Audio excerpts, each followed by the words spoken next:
When what worked stops working, I point purpose-driven leaders to Prolific, the growth firm. They turn plans into results with full-service marketing and strategy, focused on outcomes, not vanity metrics. Head to prolifichq.com to learn more. I think so many people think to start a business or to be an entrepreneur, there's these rigid rules. There's not. You get to make the rules. That's the beauty of it. And so the thought was motherhood first, right? Wife, motherhood first, business third. And what does that look like? And for me personally, it was, I work 2 days a week, and I always have. And I probably will for a while because my children are still small.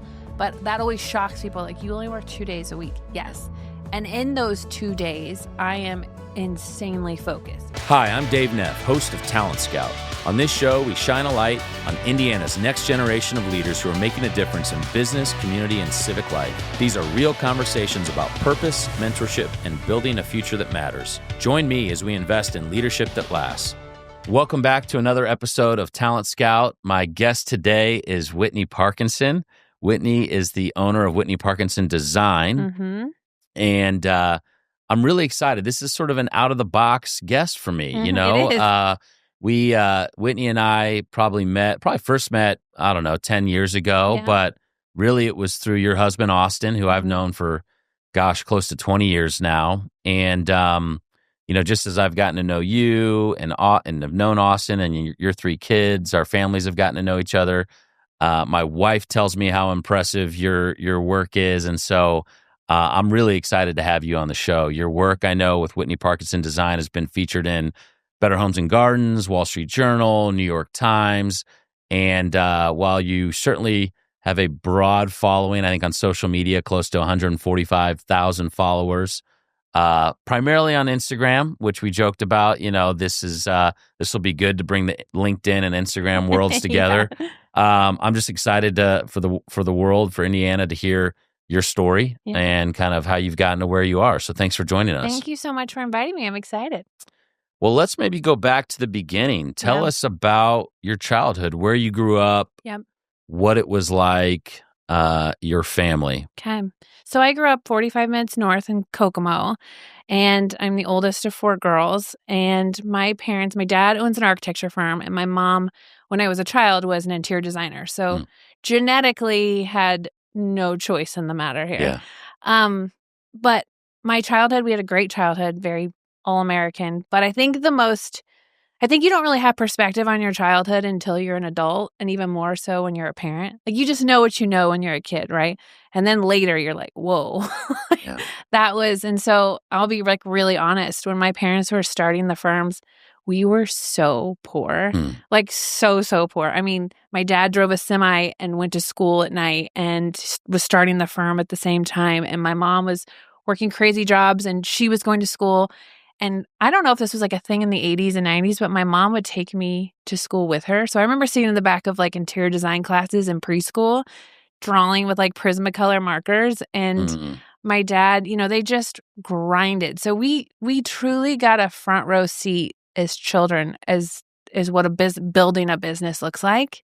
And it's just made me appreciate them more now, more than ever, because we have kids now and I have a business now, just how much work that took and how there's really no excuses because they went from the bottom. I mean, we had nothing and built something so incredible from nothing. And so being able to watch that in your childhood is a pretty unique experience. Yeah. So oldest of four girls, Kokomo. What was life? What was maybe, you just kind of touched on one, a shaping force or two, like seeing, your two parents start these separate businesses, not having a lot of extra, right? But the six of you kind of figuring life out together. Just maybe what was another sort of shaping force from your childhood that stands out to you? Yeah, I think the fact that my parents very much wanted us to be with them. And nothing against people who send their kids to daycare or anything like that, but they were very much like, you're coming with. And so I think being in meetings as a kindergartner, like with my dad in architectural meetings, or he'd be like, okay, you're going to take notes. And so feeling like we were part of it right, was, and we didn't know anyone in our, like, no one in our family worked a 9 to 5. I didn't even know what that looked like until I graduated college. Like, what does an office job look like? We just weren't exposed to that.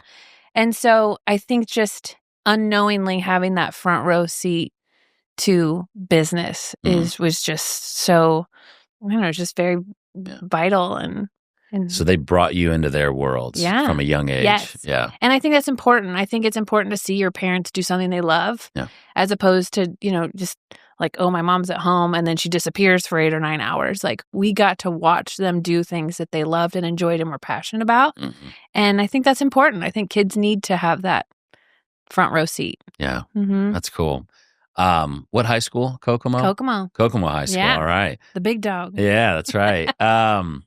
I think I read somewhere in preparing for this that as you were preparing to graduate high school and thinking about college, you really didn't want to go into interior design. I mean, that was sort of, even though you grew up around it, you wanted to kind of chart your own path. So maybe bring us into where you started school. I know down in Florida, but tell us how you came to that decision and just sort of what your plans were at that time of life. I think because we'd been so immersed in the design and architecture field, like, obviously I just wanted to do something on my own, but my foundation has always been art and drawing and painting. That's kind of was my first language, truly.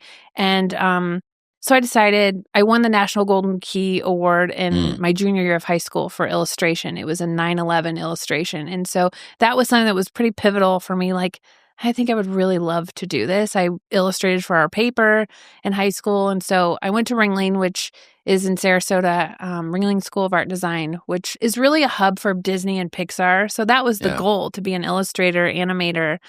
And then I got there and was like, no, this actually isn't what I thought it would be. It was like, you're going to be in a cubicle in front of a computer. It wasn't that, organic, artistic idea I had in my mind.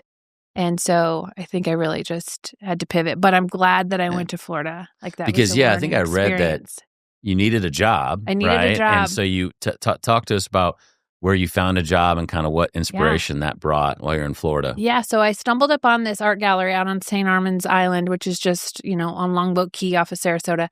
And it was called Exit Art. They're still here. Family owned. The husband was a famous, he's like a world-renowned artist, and the wife kind of ran the business.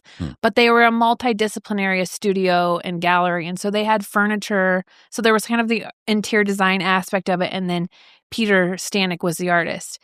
And in Florida, you have seasons, right? It's like you have when things are down and slow, when the snowbirds are there, like it gets slow. And so I remember sitting in there in the studio just reading all about furniture. And I was just like, I couldn't get enough.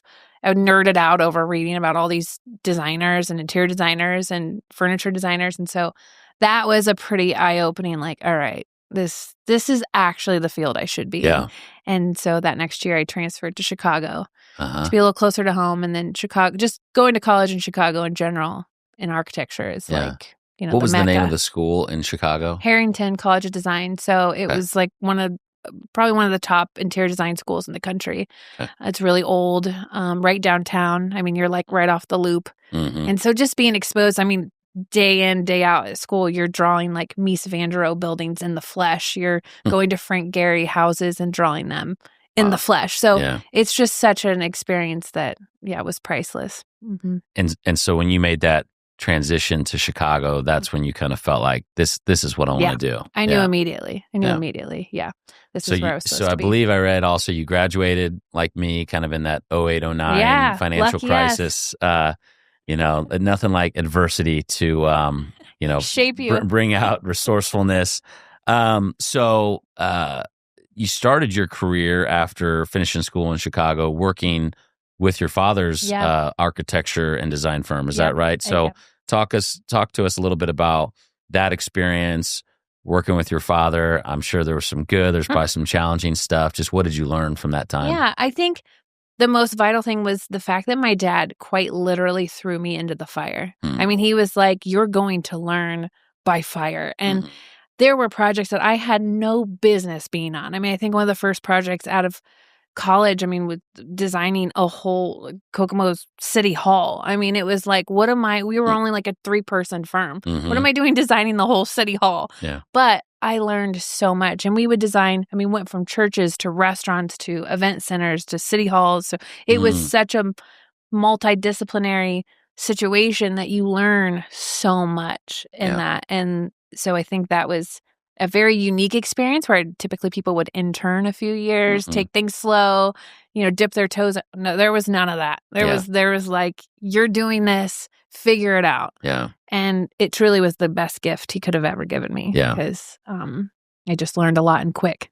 And he had a piece of advice for you while you were in college to take psychology classes. Tell us why he gave you that advice and how it relates to your line of work. Well, I don't think people understand when you're in this position as a designer or an architect and you're working with people who are investing so much money into these projects. And sometimes it's their first time building. There's a lot of emotions at play. I mean, in residential, you have husband and wife. In commercial, you have, sometimes you'll have a committee, and there's just a lot of personalities involved. And being able to, I don't think anyone really preps you in this field of like how much you have to actually manage people and emotions. And there's high emotions because there's a lot of money at stake and decisions. And so being able to sort through that and be the steady person in that, so you're not also one of those people causing, problems. You're just there to listen. And I think psychology, taking those classes was really key. And I'm really glad that I did, because it helps me understand a little more what's actually going on here. Yeah. Yeah. That's neat.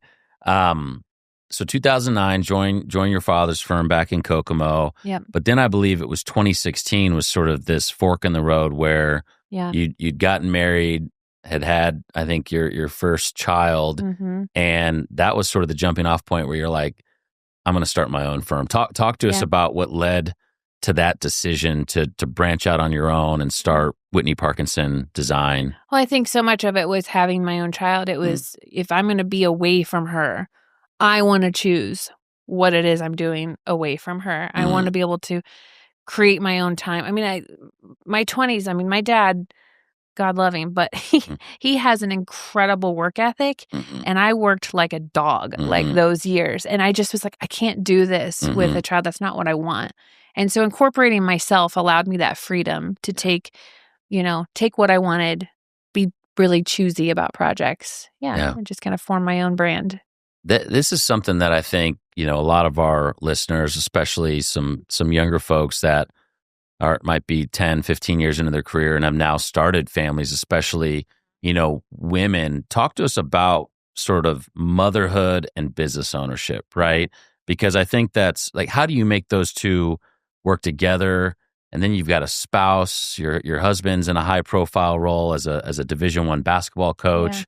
Just bring us into like how you juggle those, and some people think it's one or the other, or you can have it all. I would love to hear your insights on that. Yeah. It's something I really am passionate about talking about, because I don't really feel like people talk about it and just like they're not honest about it. And we've got to be honest about it, because there's social media especially is such, it's like smoke and mirrors, right? And women especially can watch and look at other people's accounts and be like, oh, what am I doing wrong? Or how is she doing it all? And so we really have to be more transparent around this topic. It's why I'm passionate about talking about it.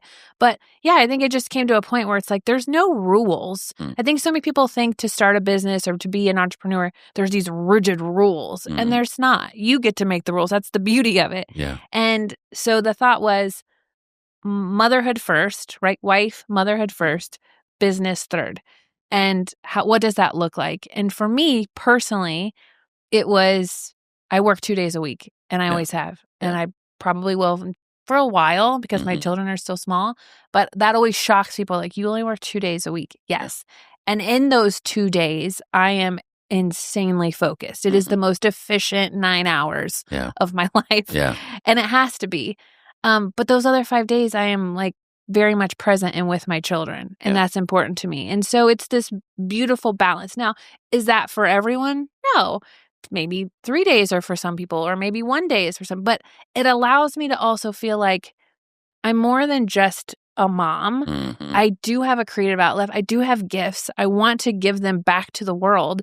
How do I do that in a way where I feel fulfilled in both? Yeah. And does it always feel like, oh, I'm killing it? No. Yeah. Of course not. I don't think anybody feels that way, right? And so it's just setting expectations low and trying and experimenting, because every family is going to be different. But I just think it's important. It makes me feel alive when I'm creating on those 2 days. Yeah. And then I feel energized when I'm with my children on the other 5. And so probably show up better as a spouse, partner, mother, because you have that outlet. Yes. I feel like a human. I feel like, and so, I just think that you can do it. You maybe can't do it all. And there's seasons to business. I don't think people just ever really talk about the seasons of business. Business, like life, has seasons. And right now, this isn't my have 15 projects and a firm and a massive brick and mortar shop and studio. That's not my season right now. Yeah. And I'm okay with that. And it's being content in that and knowing that, you know what, that's probably 6-7 years down the road. We'll get there. But this is what we're doing right now. Yeah. And I'm content in that. And I feel good in that. And my children are going to thrive because of that decision. And so, you can do both. Well, I think having boundaries, like you said, around 2 days a week. Sometimes when you show restraint like that, it can bring out, it forces you to be more creative and kind of say, well, if you just kind of work 24/7, right, you start to lose some of that freshness and invigoration. Now, in 2016, was that, having your first child around that time, was that sort of the design from day one? I'm going to work 2 days a week, or did you evolve that over time? I think it was always that way. I think for me personally, and again, this is not for everybody, but for me personally, if I'm not creating, I'll kind of lose my mind. Yeah. Like it's just, it's very much part of who I am. And so I knew that I've got to do something. Yeah. I can't be at home 7 days a week. But the beauty is, Ren, when we were little, and even now, the kids, I take them with me on job sites. Like on those other 5 days, it doesn't mean that there's no calls or texts. There are, but I have strict boundaries. And so I will literally be like, okay, I'm not answering anyone until noon and 5. Like those are usually my time frames. I will answer you. It's still, to me, a quick reply. I will take them to job sites because my parents did it. And I thought this was interesting. 2 weeks ago, we shot a photo shoot for Traditional Home Magazine that'll be in 2026's holiday. It's one of the biggest photo shoots we've ever had. It's a 14-page spread. But I took Ren with us to the photo shoot. And that was really eye-opening for her. Like, sometimes I think kids just think, oh, you make peanut butter and jelly sandwiches and pack my lunch. Like that's what they think you are. Yeah. And I am. But there's another world and part of me. And she came home like, oh my gosh, this is what you do? Like her questions were so, and it was really like an emotional experience for me because I'm like, wow, yes, it is. And I want her to see that. I want her to see me excited about things outside of them. Yeah. They are my world, but there's more to me. Totally. Than that, Wow.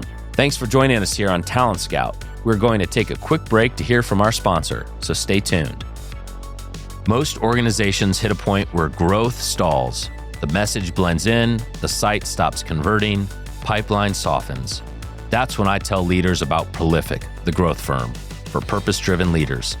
Through full-service marketing and strategy, they clarify the story, rebuild your go-to-market, and drive sales. Most importantly, Prolific holds itself accountable to the metrics that matter to you. If you're ready for your next growth stage, learn more about Prolific at prolifichq.com. So talk to us about those early days. You had some great sort of cutting your teeth working with your father, but in 2016, did you just have to take any project? You didn't have, I don't think you had 140,000 Instagram followers and the platform at that time. Like, was it always, hey, I'm going to focus on luxury, residential, and commercial projects in the Midwest and even more specifically, Indiana? Yes, it was always that. And it was, if anything's pulling me away from her, I've got to love it. And so I have a rigorous kind of vetting process for who do I take on. And it's really to protect me and my family. Yeah. If I have a pain in the butt client, like I don't, that's not my family's fault. I don't want to be, night in and night out, stressed out about this pain in the butt client. I can't do it. It's not fair to them. Yeah. So the vetting process from day one was always very rigorous. Yeah. What do you look for in terms of a family, or a couple on the residential side, or if you are doing a commercial like what are the tells of, hey, that they'll be probably great to work with, or no, I've seen this before and I know how this movie ends. Yeah, run. Yeah. So. No, I think first and foremost, making sure we align aesthetically, right? Like understanding that I have a brand to uphold. And so if you're calling and you want a super uber modern home, like that's not my brand. That's not who I am. And so I'm not the girl for you. Yeah. And that's okay. And it's a lot of honest conversations. Typically, one of my first questions is, have you ever worked with an architect and designer before? And if they're like, oh yeah, we've had 4 or 5, like that's a red flag, right? So, like why are you on your 5th designer or architect? And, really also, I love history. History's always been something that's just, I don't know, like one of my passions. I'm kind of a nerd. And so I finally feel like I started merging those two things. And so if it's a historical home that has just this, I don't know, just the character, and it gets me so excited. And so that's typically one that I prefer taking as well. But the personalities of the people, that's where the psychology comes in. Those early interviews with husband and wife and seeing what that dynamic is. Yeah. Who's going to be the money person? Is the budget right? Do we all have the same expectations in regards to timeline and how that works? And so you can usually figure that out in one good long interview. Yeah. What is your brand or aesthetic? How do you define it? Yeah, I mean, I would say it's a refined traditionalism is what I say. And so it's not, we nod to traditional design because a classic is a classic. And I feel like I would love for my legacy in design to be, when I'm long gone, my dream would be someone would be like, oh, this is a Whittney Parkinson house, or like this was designed by, you can tell, that's always like the goal to me, for the architecture and the design to be the legacy there. And so to sustain trend and feel classic, but also fresh, like not like a museum, right? These are families. These are kids. I love families with kids. That's typically who I choose. I enjoy that. And so I want them to feel comfortable in their home, but also I want it to sustain time. Yeah. So, What do you attribute, and I'd be curious, the sort of that point where you just saw followership and all of that kind of start to spike on social media? Was it a specific project early in owning your own business, or what are sort of those key differentiators that you'd say this is what you've been told, kind of why people resonate with your work so much? Yeah, I think it's a couple things. It was certainly never the goal. I just posted to post. Yeah. And it just became a byproduct of that. It was a very organic, non-intentional thing, which some people have, some people don't. Some people are strictly after the followers. That's never been the case for me. I'm just like, I'm going to share who I am. And if you like it, great. If you don't, go somewhere else. Yeah. And so I think it was one large project I had in the beginning, and it drew a lot of attention. And then it just kind of spiraled from there. But it also, I don't like this rigid brand where it's just like so professional. I want there to be me and my family. And so the account is very dual in that way. And so, I very much, because there's still a human behind this. I don't ever want people to think like there's not a human behind the account. And so I think sharing that is also appealing to people. Like, oh, okay, well, she's like, one day she's at a, $6 million project. The next day she's throwing our kids around the backyard, or like, or her kids are on site with her. So, it's just that daily life I think people are intrigued by. Yeah. So you do exterior, interior, and landscape design, kind of soup to nuts. Yeah. I think I read that really your focus is on 60 minutes or 60 miles, kind of within an hour's drive, right? Like you took a project maybe out of state once, and it was a struggle not being able to be there to see it, to engage with contractors and that sort of thing. Are there certain, areas within the 60 miles that you've kind of honed in on, or is it sort of scattered? Like I know you've done some work in Holiday Farms up in Zionsville, new development up there. But what's sort of the heat map of where you do a lot of your work? Yeah, I would say right now, and even past years prior, it's focused from, I mean, we used to say like 46, I mean, it's Meridian Kessler, Meridian Hills, and then kind of just Carmel, Zionsville. That seems to be the pocket for us. I don't know why. It's just kind of like organically been that way. We do focus a lot on historic renovation. And so obviously that's going to be Meridian Kessler, Meridian Hills areas. But the Holiday Farm thing, that was just kind of like, essentially it's all word of mouth. I mean, it's, once you get one, you kind of hop around. What is that balance of construction or new builds, like a lot of Holiday Farms, versus renovation? And I think I read that you really don't do just like a kitchen. Like you do it has to be a full gut renovation. Is that still how you operate? Yeah, it is. It is. I mean, again, for the kid reason, like if you're going to pull me away, it's got to be worth it. If it's got to be worth our time. And we want to have that control. We want to be able to create everything organically as one. So but we love the mix of renovation and new build. It just, I don't know, there's something about entrepreneurship that every day is something different. I think the thought of my worst nightmare ever is working in like a cubicle, having the same thing every day. It's like truly my biggest nightmare. And so having different projects and different scopes is really fun. I enjoy that. That's great. How many clients will you work with at any given time? And how do you know? And because I mean, these are long engagements, right? This isn't like a 3-month thing. This is I'm guessing 12 to 24 months. I don't know. How long are the engagements, and what's sort of your sweet spot in terms of, I know I can manage X amount at any given time? So it's me, and I have a design assistant, Lauren, and she's been an incredible asset to my firm. We stay small intentionally. That's kind of the design, and with intention is that we take 4 to 5 projects at a time. Again, we're not at that season where we're taking 15 and have a brick and mortar. We're just not there, and nor do we want to be. Lauren and I both have small children, and so 4 to 5 projects at a time is like the sweet spot for us. It's manageable. It and typically they're like 2 to 3, sometimes 4-year projects because the square footages, especially on new builds, are large. I mean, they're typically always over 10,000 square feet. So that by the time you plan, and we're on that beginning phase. So we are doing the exterior, doing the interior, landscape, and we're there till the last accessory is placed. And we start from beginning conception. So it's years, years of our lives.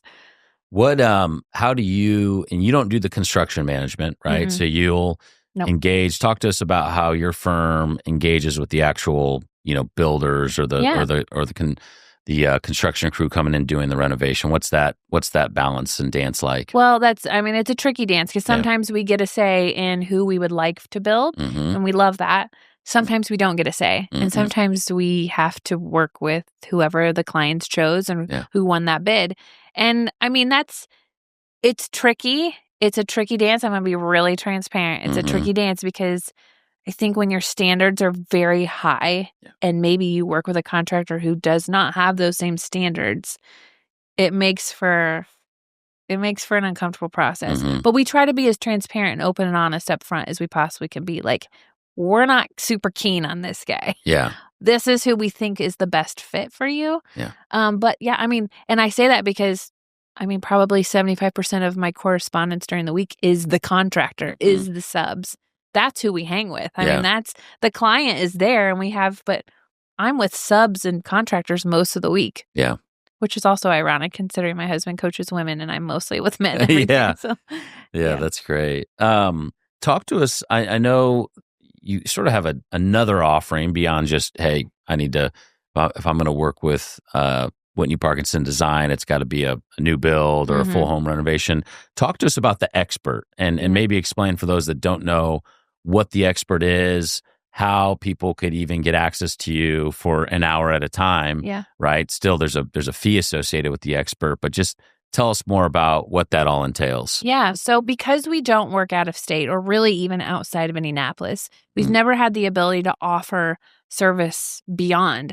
And so the expert was started probably 5 or 6 years ago by Jake Arnold, who is an incredible designer in California. So it's an LA-based platform. And the thought was to to take some of the best designers in the world and make them accessible to the public who they typically wouldn't get a chance to work with them. And so you get half-hour to hour sessions. So they're 30 to 55-minute sessions. They come at a premium cost, but again, you're getting some of the best designers in the world, or maybe your favorite designer that you wouldn't typically have the ability to work with because we don't typically take scopes that small. Yeah. And so it's actually been a blast for me to do because, I mean, I do it usually once or twice a week. It could be someone in Canada, the UK, I mean, Australia, anywhere in the country. And so that's been really fun just to work with people you'd never typically have a chance to work with, help them. We have a lot of repeats, which I love. Like I'm starting to build like repeat clients already, which is fun. But it's been incredible supplemental income for me as well. Yeah.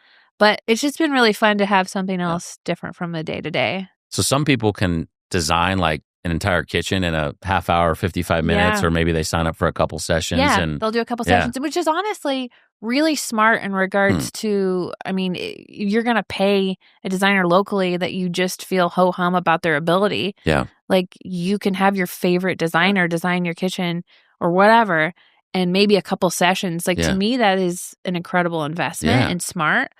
And we do that. We do that a lot. And so, I've really enjoyed that. How can people find that? Is there a website? Yeah. So it's just Ask the Expert. If you just Google the expert, I have a link on my page as well. Okay. You can go to and you can book the sessions. We're always adding more dates. So if there's not a date on there, I typically tell people to just shoot me a text or a message on Instagram and I'll add a date for you. Okay. Yeah. All right, maybe switching more to some personal stuff. What person would you say is the most influential in your life in regards to your business? Yeah. He's going to hate that I say this, but it's most definitely my husband.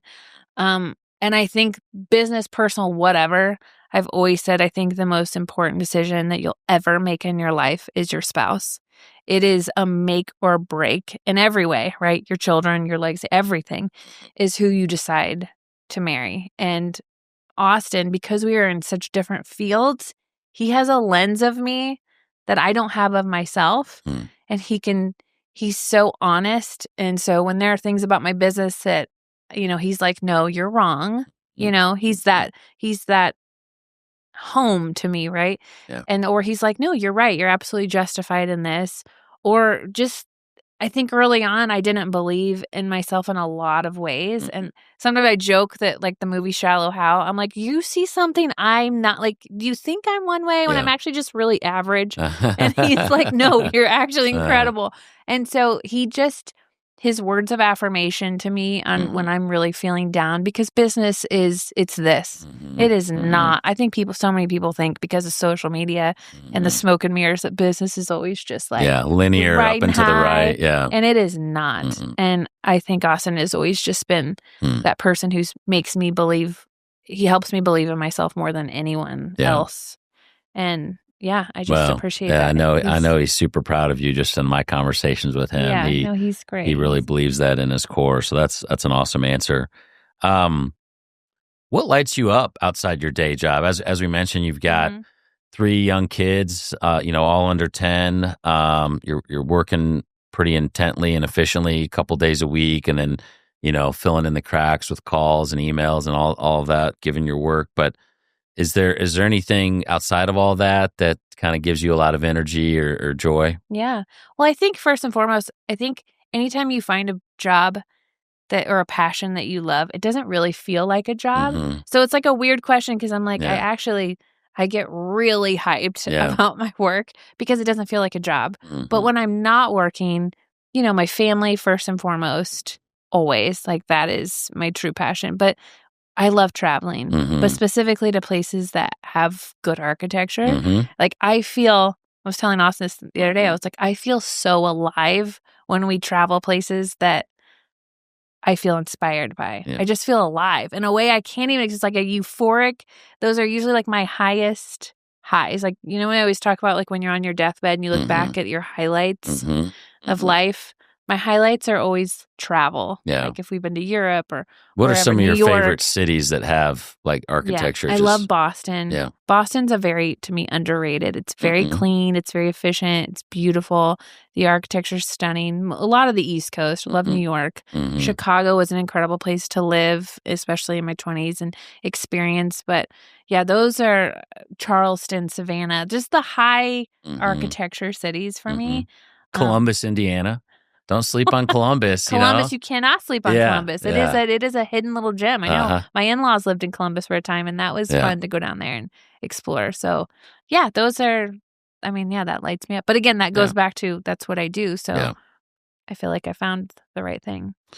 What would be a piece of advice for someone out there listening, in their 20s and 30s, as it relates to their career and then just kind of the whole life balancing act that we've discussed? What maybe a nugget or two for our audience? Yeah, I think the 20s are hard. It's not a generation I think I would want to go back and relive. 20s are about learning, and 20s are about being coachable.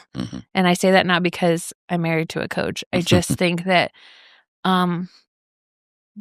the 20s are the time when you have to be very humbled. And so it's taking the couple crap jobs maybe and just learning. Yeah. It is, it's just, I don't know. I think my biggest thing about 20s is just being coachable. I don't think this generation, if I'm being really honest, because I get a lot of intern requests or interns that aren't good at taking constructive criticism. Yeah. And I think that the 20s are the time where if you want to be really good at what you do, you got to be okay with being coached. You got to be okay with being criticized and not be soft. And I think that that's what the 20s was learning. Like, okay, I'm not great at this and I need to get better. And doing the jobs that aren't glamorous or aren't fun, because you actually are learning. You don't realize it, but you're learning. Yeah. And I just think soaking up everything you can in your 20s and not, I think so many kids today think, again, I go back to social media. It's just so smoke and mirrors. People think that you're just going to jump from college and have that great job, right? Like you're going to be that hustler, and that's not the reality. Yeah. That's not what it is.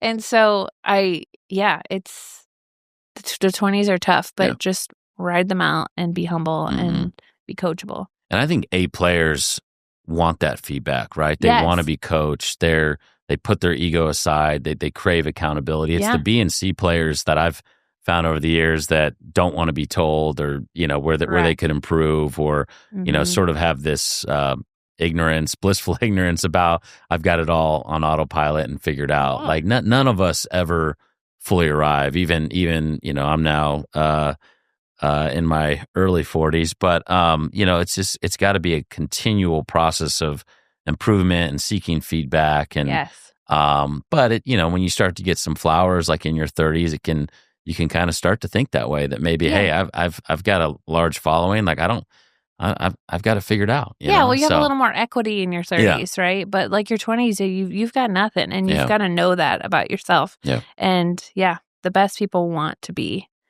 coached. As we're wrapping up here, a question that I try to ask all my guests is, how do you define success? I always think that's such a subjective question, because success to you would mean probably something totally different than it means to me. But for me personally, success is being able to do something that I don't feel like is a job. I don't view what I do as a job. I just feel very grateful that I get to wake up every day and use the gifts God's given me and give them to the world, and have the freedom to do it. Freedom to me is very important.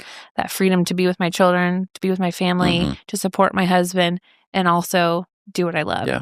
And so to me, that is success. It's not defined by a dollar amount or an income amount or assets or anything like that. It's just truly daily freedom and passion, and just being fulfilled. That's great. I couldn't agree more. I really believe we are all genetically encoded and wired, a specific way. And when you figure out what that is, I think it's an awesome way to model it for your kids, right? I mean, 100%. I'm around some people that I think their whole goal is just to spend every waking moment that they can with their family, and nothing against that. But I want my kids to see that I love what I get to do, right? Yeah. I'm excited to go work, and I might, miss something every now and then or be home a little bit later, but it's because dad loves what he gets to do, and I get to bring him into that world, and they get to see that, and hopefully down the road that inspires them to not just go find a job, but do something that they love doing and are uniquely built to do. 100%. Right? And I'm so grateful I had that same childhood that I think now, again, I didn't have that perspective as a kid, but now as a perspective as an adult and someone in business, I can look back and be like, whoa, we were immersed in that, and we were given the front row seat to watch them in their passions. And so it's invaluable. Well, Whitney, I really appreciate you coming on. Thank Talent you. Scout, sharing just your wisdom, your life experiences with our audience. I know it's going to resonate with a bunch of people out there, and excited to see kind of where you take this into the future through the various seasons and turns of life. So thank you again for being a guest. Thank you so much for having me. I appreciate it. Yeah, you bet.